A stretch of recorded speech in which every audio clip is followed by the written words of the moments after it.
Hi friends, அஸ்ஸலாமு அலைக்கும். Welcome to Aziz kitchen. இன்றைக்கி நம்ம என்ன பார்க்க போகிறோன்னா ஒரு டிஃபன் ரெசிபி, ஒரு ரவையை வச்சு ஒரு டிஃபன் ரெசிபி பார்க்க போகிறோம். வெஜ் ரவா கிச்சடி எப்படி செய்கிறதுன்ட்டு இன்றைக்கி நம்ம பார்க்கலாம். அதுக்கு தேவையான இன்க்ரீடியன்ட்ஸ் என்னென்னா, நான் இன்றைக்கி ரவை எடுத்திருக்கேன்.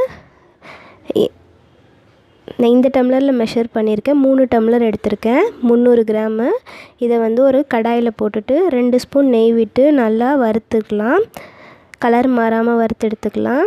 இப்போ வறுத்தாச்சு. அதே பேனில் 2 ஸ்பூன் எண்ணெய் விட்டுட்டு 1 ஸ்பூன் கடுகு, கொஞ்சம் கருவேப்பிலை, ஒரு 2 பச்சை மிளகா உடச்சி போட்டிருக்கேன், 2 பெரிய சைஸ் ஆனியன், கொஞ்சமாக உங்கள் டேஸ்ட்டுக்கு ஏற்றப்பில் உப்பு, அப்புறம் 1 ஸ்பூன் இஞ்சி பூண்டு பேஸ்ட்டு நல்லா வதக்கிடலாம்.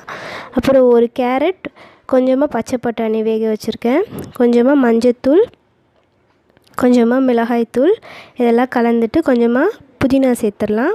அப்புறம் ஒரு தக்காளி எடுத்திருக்கேன், கொஞ்சமாக மல்லி இலை, இதெல்லாம் நல்லா சேர்த்து வதக்கி விட்டுடலாம்.